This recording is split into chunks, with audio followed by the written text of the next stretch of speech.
Hello friends, welcome to our session. आज हम start कर रहे हैं एनसीईआरटी पॉलिटी का 6 चैप्टर नगर प्रशासन।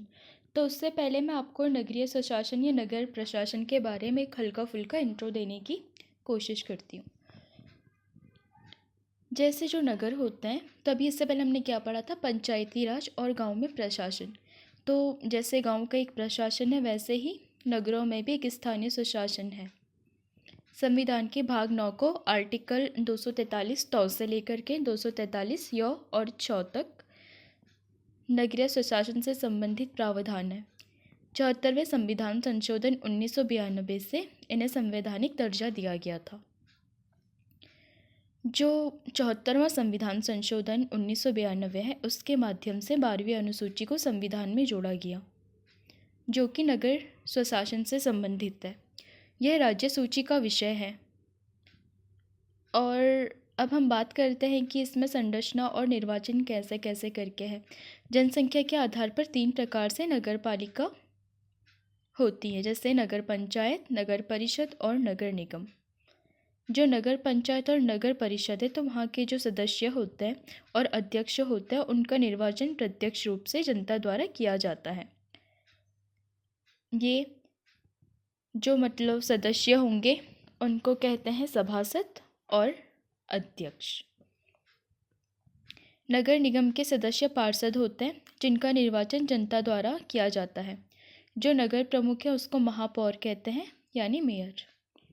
इसका निर्वाचन उस रीति से होता है जिससे कि राज्य विधानमंडल तय करे, और किसी भी स्तर पर निर्वाचन के लिए न्यूनतम आयु 21 वर्ष होती है। अब हम बात करते हैं इनके कार्यकाल की। अनुच्छेद 243 पौ के तहत इनका जो कार्यकाल निर्धारित किया गया है, वो है 5 साल।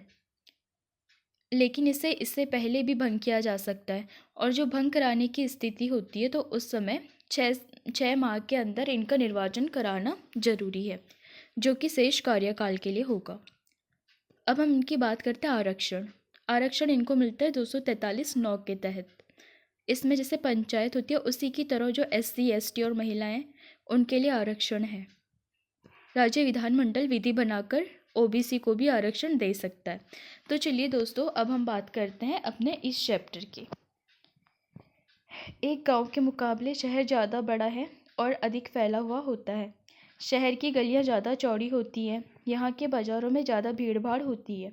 पानी और बिजली की सुविधाएं होती हैं। अस्पताल होते हैं। तो यहाँ बहुत ज़्यादा वाहन होते हैं और यातायात को नियंत्रित करना पड़ता है। क्या आपने कभी सोचा है कि सब इतने सुचारू रूप से कैसे चलता है? कौन सी संस्था इन सब के लिए जिम्मेदार होती है? कैसे निर्णय लिए जाते हैं? कैसे योजनाएं बनाई जाती है? कौन लोग हैं जो हमारे सारा काम करते हैं? चलिए, इन सब के उत्तर जानने के लिए हम इस चैप्टर को पढ़ते हैं। यहाँ पर एक एग्जाम्पल से इस पूरे नगर प्रशासन को समझाने की बात की गई है। इतवार की एक अलसाई हुई दोपहर थी, जब माला और उसके साथी शंकर जहांगीर और रिहाना गली में क्रिकेट खेल रहे थे। शंकर ने बड़ा अच्छा ओवर फेंका और रिहाना आउट होते होते बची। रिहाना के आउट न होने से शंकर हताश हो रहा था, इसीलिए उसने इस उम्मीद से कि वह कैच आउट हो जाएगी, एक शॉर्ट बॉल फेंक दी। वह उल्टा ही, रिहाना ने इतनी तेजी से बल्ला घुमाया कि गेंद ऊपर गई और गली के ट्यूबलाइट उससे टूट गई। जो रिहाना थी, वो चिल्लाई, अरे मैंने क्या कर दिया? तो शंकर तपाक से बोला, अरे हम ये नियम बनाना भूल गए थे कि अगर तुम्हारी गेंद से गली की ट्यूबलाइट टूट जाएगी तो तुम आउट मानी जाओगी। तीनों ने ही तब शंकर को विकेट की चिंता छोड़ने के लिए कहा, क्योंकि जो हुआ वो उस बारे में ज़्यादा चिंतित और परेशान हो रहे थे। पिछले हफ्ते उनसे निर्मला मौसी की खिड़की टूट गई थी, जिसको बदलने के लिए अपने जेब खर्च में से उन्होंने पैसे दिए थे कि अब दोबारा जेब खर्च में से उनको पैसे देने पड़ेंगे, और ये पैसे देंगे किसको? गली की ट्यूबलाइट बदलता कौन है? ये सब उनके दिमाग में क्वेश्चन घूमने लग गए। माला का घर सबके पास था। चारों भागकर माला के घर गए और उसकी माँ को सब कुछ बता दिया। सारी बात सुनकर माला की माँ ने कहा कि उन्हें इस बारे में कुछ खास तो पता नहीं, बस यही मालूम है कि नगर निगम की ये सारी जिम्मेदारी होती है। उन्होंने सुझाया, यास्मीन खाला से पूछना चाहिए कि वो हाल ही में नगर निगम से सेवानिवृत्त हुई हैं। जाओ, उनसे पूछ करके आओ और तुम जल्दी घर वापस आ जाना। उनकी माँ ने उनको ऐसे करके बोल दिया। अब जो यास्मीन खाला है, वो उन्हीं की गली में रहती है। और माला की माँ से उनकी बहुत अच्छी दोस्ती भी थी। चारों दौड़कर खाला के घर पहुंचे और जैसे ही उन्होंने दरवाज़ा खोला वो एक साथ पूरा किस्सा सुनाने लगे। उनका सवाल सुनकर यास्मीन खाला बड़े ज़ोर से हंस पड़ी और बोली, कोई एक व्यक्ति नहीं है जिसको तुम पैसा दे सकते हो। एक बहुत बड़ी संस्था होती है जिसको नगर निगम कहते हैं। ये सड़कों पर रोशनी की व्यवस्था, कूड़ा इकट्ठा करके पानी की सुविधा उपलब्ध कराने और सड़कों और बाज़ारों की सफाई का काम करती है। माला बोली, हाँ हाँ, मैंने नगर निगम के बारे में सुना है। मैंने शहर में बोर्ड देखे हैं जो नगर निगम द्वारा लोगों को मलेरिया के बारे में बताने के लिए लगाए जाते हैं। खाला बोली, तुम बिल्कुल सही कह रही हो। नगर निगम का काम यह सुनिश्चित करना भी है कि शहर में बीमारियां न फैलें। यह स्कूल स्थापित करता है और उन्हें चलाता भी है। शहर में दवाखाने और अस्पताल चलाता है। यह बाग बगीचों का रख रखाव भी करता है। उन्होंने आगे जोड़ा, हमारा पुणे शहर बहुत ही बड़ा शहर है और यहाँ नगर प्रशासन चलाने वाले संस्थान को नगर निगम कहते हैं। छोटे कस्बों में इसे नगर पालिका कहते हैं। तो दोस्तों, हम क्या समझे, जो नगर निगम है तो वहाँ पर मतलब ये क्या क्या व्यवस्था करवाता है शहरों में, जैसे अस्पताल, स्कूल, बाग बगीचों का रख रखाव, पार्किंग और बीमारियों से बचने के लिए समय समय पर जागरूकता अभियान, अस्पताल, दवाखाने, सभी जिम्मेदारी नगर निगम की होती है। और जो छोटे शहर होते हैं या छोटे कस्बे होते हैं उनको कहते हैं नगर पालिका, और जो बड़े शहर होते हैं उसको कहते हैं नगर निगम। अब हम बात करते हैं निगम पार्षद और प्रशासनिक कर्मचारियों की। यास्मीन खाला, मुझे बड़ी उत्सुकता हो रही है कि ये फैसला लेता कौन है कि पार्क कहाँ बनाया जाए। जब आप नगर निगम में काम करती थी तो क्या ऐसे मज़ेदार निर्णय भी लेने पड़ते थे? रेहाना ने पूछा। खाला ने जवाब दिया, नहीं रेहाना, मैं तो निगम के लेखा विभाग यानी कि अकाउंट में थी। बस लोगों की मासिक तनख्वाह की पर्चियाँ बनाती थी। चूँकि शहर का आकार बहुत बड़ा होता है इसीलिए नगर निगम को कई निर्णय लेने होते हैं। इसी तरह शहर को साफ रखने के लिए बहुत काम करना पड़ता है। ज़्यादातर निगम पार्षद ही यह निर्णय लेते हैं कि अस्पताल या पार्क कहाँ बनेगा। शहर को अलग अलग वार्डों में बांटा जाता है और हर वार्ड से एक पार्षद का चुनाव होता है। नगर निगम के कुछ निर्णय ऐसे होते हैं जो सारे शहर को प्रभावित करते हैं। ऐसे जटिल निर्णय पार्षदों के समूह द्वारा लिए जाते हैं। कुछ पार्षद मिलकर समितियां बनाते हैं जो विभिन्न मुद्दों पर विचार विमर्श करके निर्णय लेती है, जैसे बस स्टैंड को बेहतर बनाना या किसी भीड़भाड़ वाले बाजार का कचरा ज़्यादा नियमित रूप से साफ करना, या फिर शहर की मुख्य नाली की सफाई करनी होती है। पार्षदों की समितियां ही पानी, कचरा जमा करने और सड़कों पर रोशनी आदि की व्यवस्था करती है। जब एक वार्ड के अंदर की समस्या होती है तो वार्ड के लोग पार्षद से संपर्क कर सकते हैं, जैसे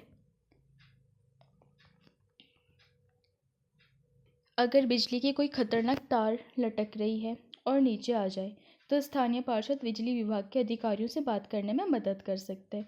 या फिर आपका जो रास्ता है वो थोड़ा ख़राब है या फिर उसका रख रखाव ठीक से नहीं हो पा रहा है तो तब भी पार्षद आपकी मदद कर सकते हैं।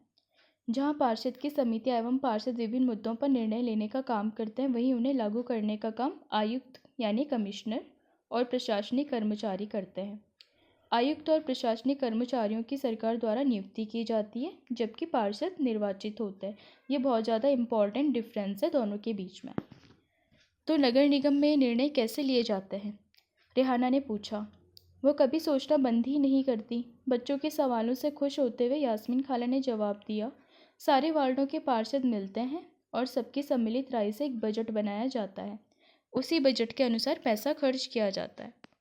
पार्षद ये प्रयास करते हैं कि उनके वार्ड की विशेष ज़रूरतें परिषद के सामने रखी जा सके।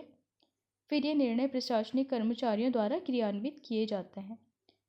खाला बड़ी खुश थी क्योंकि किसी बड़े व्यक्ति ने तो आज तक उनके काम के बारे में पूछा ही नहीं था और बच्चों के सवाल ने उन्हें अपने अनुभव बांटने का एक मौका दिया। तो चलिए दोस्तों, अब हम बात करते हैं नगर निगम को पैसा कहाँ से मिलता है। इतने सारे काम करने के लिए बहुत सारा पैसा चाहिए। अब जैसे लाइट भी ठीक करवानी है, सड़क भी ठीक करवानी है, कूड़े का भी निपटान करवाना है, अस्पताल खुलवाना है या फिर पार्क बनाना है या फिर स्कूल खुलवाना है, तो इन सब के लिए बहुत सारा पैसा चाहिए। निगम ये राशि अलग अलग तरीक़ों से इकट्ठा करता है। इस राशि का बड़ा भाग लोगों द्वारा दिए गए कर यानी कि टैक्स से आता है। कर वह राशि है जो लोग सरकार द्वारा उपलब्ध कराई गई सुविधाओं के लिए सरकार को देते हैं। जिन लोगों के अपने घर होते हैं उन्हें संपत्ति कर देना होता है और साथ ही पानी एवं अन्य सुविधाओं के लिए भी कर देना होता है। जितना बड़ा घर उतना ज़्यादा कर। निगम के पास जितना पैसा आता है उसमें संपत्ति कर केवल 25 से 30% पैसा ही आता है। शिक्षा पर भी कर लगता है। अगर आप किसी दुकान या होटल के मालिक हैं तो उस पर भी कर देना पड़ता है। अगली बार जब आप सिनेमा देखने जाएं तो टिकट पर ध्यान दीजिएगा। मनोरंजन के लिए भी हमें कर देना पड़ता है। इस तरह अमीर लोग संपत्ति कर देते हैं, वहीं जनसंख्या का एक बड़ा हिस्सा सामान्य तरह के कर अधिक देता है।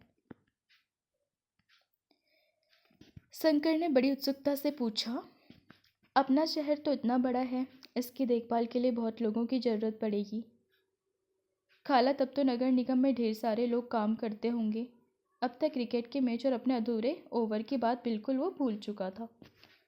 दरअसल शहर में काम को अलग अलग विभागों में बांट देते हैं, जैसे जल विभाग होता है, कचरा जमा करने का विभाग होता है, उद्यानों की देखभाल का विभाग होता है, सड़क व्यवस्था का विभाग आदि। इसको आप एक तरीके से समझ सकते हैं जैसे कोई स्कूल है, उसमें हर सब्जेक्ट को पढ़ाने के लिए अलग अलग डिपार्टमेंट होते हैं। वैसे ही शहरों की अलग अलग जिम्मेदारी निभाने के लिए नगर प्रशासन में भी अलग अलग विभाग पहले से ही मौजूद है। मैं नगर निगम की सफाई विभाग में थी, ये कहा खाला ने। उसी के लेखा विभाग में हिसाब किताब का काम करती थी। खाला बड़े इत्मीनान से बता रही थी, फिर बच्चों के खाने के लिए रसोई से कबाब लाने चली गई। जब जहांगीर ने अपना पूरा खाना खा लिया तो जब कचरा फेंकने की बारी आई तो फिर उसने खाला से पूछा कि जो ये कचरा है, इसको जो ये कचरा वाली गाड़ी आती कहाँ फेंकती है। और उसे यही डर था कि गली में अधिक समय रहने पर जो ये कचरा है, गली में ज़्यादा कचरा जमा हो रहा है और इस कचरे के मतलब प्रबंधन ना होने के कारण कई प्रकार की बीमारियां हो रही हैं। पाचन संबंधी, स्वास्थ्य संबंधी कई प्रकार की इससे बीमारियां हो रही है। तो उसने पूछा कि आखिर वो इसे ले जाते कहाँ हैं। तो फिर यास्मीन खाला ने अपनी बात जारी रखी और कहा कि जो मोहल्ले की औरतें वो भी इस चीज़ से, कचरे विभाग का विरोध करती है कि वो ठीक तरीके से प्रबंधन नहीं कर पा रहे हैं। तो खाला ने उन्हें कहा कि मैं विभाग के किसी अधिकारी से इस मामले में बात करने की कोशिश करूँगी, मगर मैं ये भी निश्चित तौर पर ये बात नहीं कह सकती कि इसमें कितना समय लगेगा। इस पर गंगाबाई ने बताया कि हमें अपने वार्ड के परिषद के पास इस समस्या को लेकर जाना चाहिए। आखिर वोट देकर हमने उसे चुना है, उसके सामने हमें विरोध प्रदर्शन करना चाहिए। तो दोस्तों, जैसे हम किसी को चुनते हैं, जैसे कोई पार्षद चुन लिया हमने, तो फिर अगर वो हमारी डिमांड पूरी नहीं करता है तो हमें अधिकार है कि हम उससे वो डिमांड पूरी करवाएं, क्योंकि हमने उसको वोट दे करके जिताया है। गंगाबाई ने महिलाओं के एक छोटे समूह को इकट्ठा किया और पार्षद के घर पहुंच गई। तभी औरतें घर के सामने जाकर नारे लगाने लगी। तब पार्षद घर के बाहर निकले और उन्होंने उनकी समस्या के बारे में पूछा। गंगाबाई ने अपने मोहल्ले की खराब हालत बयान की। पार्षद ने उन महिलाओं से वादा किया कि अगले दिन की उनके साथ आयुक्त से मिलने जाएंगे। साथ ही इन्होंने गंगाबाई को मोहल्ले के सारे वयस्कों से एक अर्जी पर दस्तखत करवाने के लिए कहा। तो जो पार्षद है वो क्या करेगा, सबके सिग्नेचर लिए उसने और अगले दिन आयुक्त से मिलने जाएगा, ताकि जो उनकी प्रॉब्लम है ये कूड़े से रिलेटेड, या फिर अगर हमारी लाइफ में भी किसी टाइप की ऐसे कोई प्रॉब्लम होती है, चाहे लाइट नहीं है या फिर वो नहीं है, तो अगर हम कंबाइंड वे में एक सिग्नेचर करके एक एप्लीकेशन दें तो वो जो पार्षद है वो उसको लेकर के कहा जाता है आयुक्त के पास। अर्जी यह थी कि उनके मोहल्ले से कचरा उठाने की नियमित व्यवस्था की जाए। उन्होंने सुझाव दिया कि कल आयुक्त से मिलने जाते समय स्थानीय सफाई अभियंता यानी इंजीनियर को भी साथ ले जाना अच्छा रहेगा। इससे फ़ायदा होगा क्योंकि सफाई अभियंता भी आयुक्त को बता पाएगा कि हालत कितनी ख़राब है। अब जैसे हम नॉर्मल लाइफ में देखते हैं कि अगर हम किसी अनुभवी इंसान को ले जाए या फिर जिसको नॉलेज है उस इंसान को ले जाए तो हमारा काम थोड़ा जल्दी आसानी से हो जाता है। उस दिन पूरी शाम बच्चे घर घर का चक्कर लगाते रहे ताकि अर्जी पर ज़्यादा से ज़्यादा परिवारों के लोगों के दस्तखत लिए जा सके। अगली सुबह बहुत बड़ी संख्या में महिलाएं, पार्षद और सफाई अभियंता के साथ नगर निगम के दफ्तर गई। आयुक्त पूरे समूह से मिले, पर वे बहाना बनाने लगे कि नगर निगम के पास पर्याप्त संख्या में ट्रक उपलब्ध नहीं है। अक्सर ये होता है। गंगाबाई ने तपाक से कहा, लेकिन लगता है कि आपके पास अमीर इलाकों से कचरा उठाने के लिए पूरे ट्रक हैं।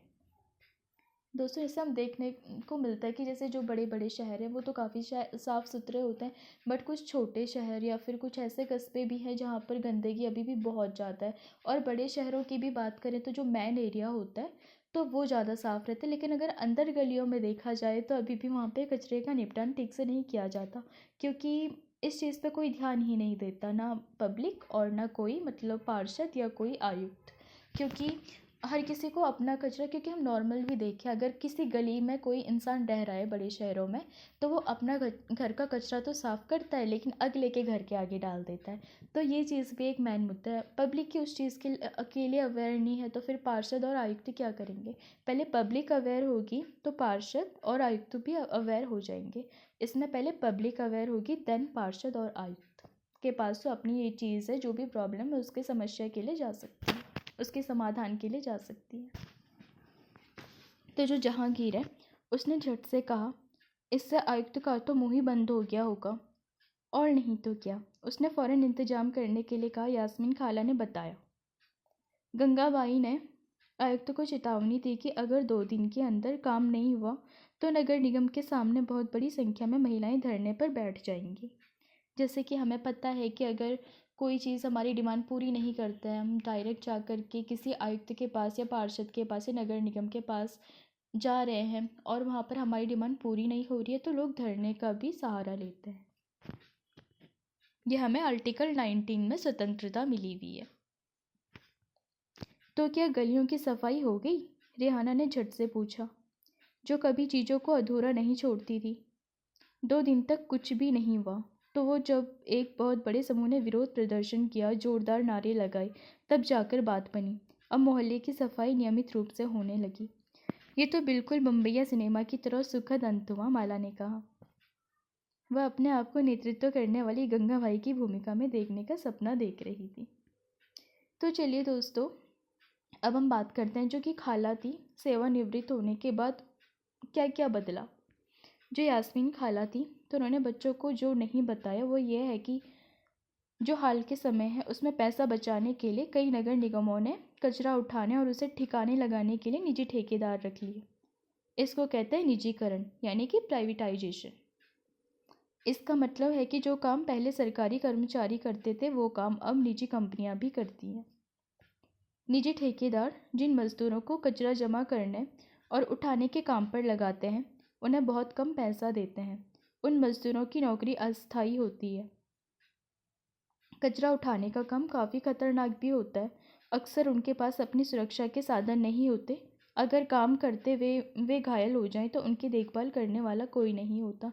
क्योंकि कई बार हम देखते हैं कि जैसे नालियों की सफाई करते हुए कई बार क्या होता है कि कई लोगों को कोई बीमारी हो जाती है, तो उस चीज़ की गारंटी कोई नहीं ले सकता कि अगर वो चीज़ वो कर रहा है तो फिर उसकी सेफ्टी किसके पास होगी। तो ये चीज़ कई बार हमको देखने को मिलती है, हम कई बार न्यूज़पेपर में ये चीज़ें पढ़ते हैं।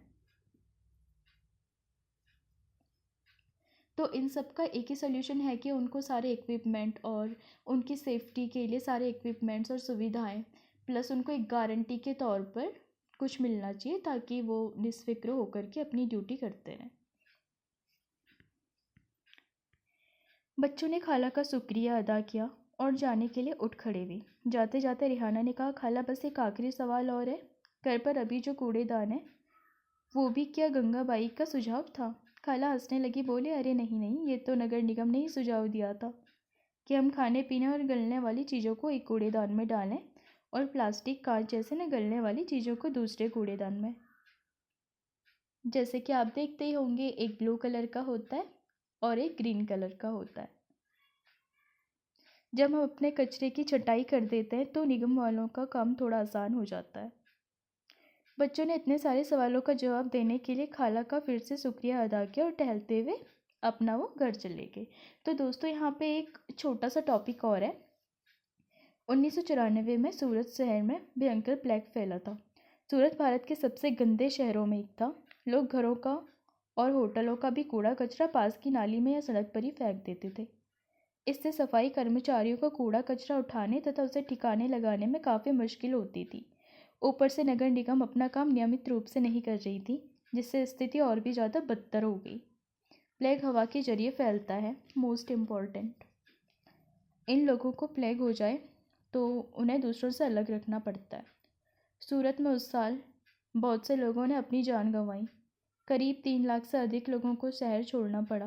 प्लेग के डर से यह अनिवार्य कर दिया गया कि नगर निगम मुस्तैदी से काम करे। सारे शहर की अच्छी तरह से सफाई भी। आज की तारीख में चंडीगढ़ के बाद भारत के सबसे साफ शहरों में दूसरा स्थान सूरत का है, क्योंकि वहाँ का जो नगर निगम है उसने उस चीज़ पे एक्शन लिया। तो चलिए दोस्तों, अब आपके लिए कुछ होमवर्क। बच्चे यास्मीन खाला के घर पर क्यों गए? नगर निगम के कार्य शहर के निवासियों के जीवन को किस तरह प्रभावित करते हैं, ऐसे 4 तरीकों के बारे में बताएं। नगर निगम पार्षद कौन होता है? नगर निगम अपने काम के लिए धन कहाँ से प्राप्त करता है? यहाँ पर एक पैरा है। भारत सरकार ने देश भर के ग्रामीण और शहरी क्षेत्रों की सफाई को बढ़ावा देने के लिए 2 अक्टूबर 2014 को स्वच्छ भारत मिशन का शुभारंभ किया। स्वच्छ भारत स्वच्छ विद्यालय अभियान के तहत विद्यार्थियों के बीच स्वच्छता और साफ सफाई के बारे में जागरूकता पैदा करने के लिए स्कूलों में कई गतिविधियां भी चलाई जा रही है। तो अब आपको एक एनालिसिस वर्क करना है। आपके इलाके में जो नगर पालिका है या पंचायत है, तो उसके द्वारा चलाए जा रहे स्वच्छ भारत अभियान है, तो उसके तरीकों को देखें और सोचें कि क्या अभी इसमें कुछ और करने की ज़रूरत है। तो चलिए दोस्तों, आज के लिए इतना ही। अब मिलेंगे नेक्स्ट सेशन में। अगर पसंद आई तो लाइक कीजिए, शेयर कीजिए, सब्सक्राइब कीजिए, ताकि आपको कंटेंट मिलता रहे। और जिन लोगों को लगता है कि उनको एनसीईआरटी पढ़ने का टाइम नहीं है, तो उसे फ्री टाइम में सुन सकते हैं। Thanks to watching.